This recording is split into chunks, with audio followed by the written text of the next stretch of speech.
Let's take the next 60 seconds and talk about email. No, email communication is not dead. It's just that most churches don't understand how to utilize this communication channel the right way. So how can you do it?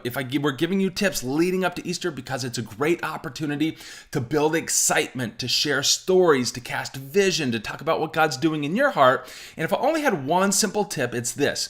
Make sure your emails come across as very personal. Anything that looks like a newsletter, tons of links, tons of images, graphics is the quickest way to either a spam or the trash folder for the people in your church. So get out your computer or your phone, think of one specific person in your church congregation and write them a personal email.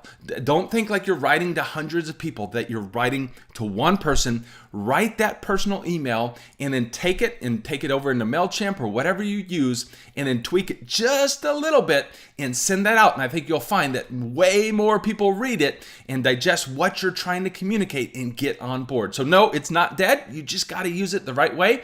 We'll see you in the next Easter tip.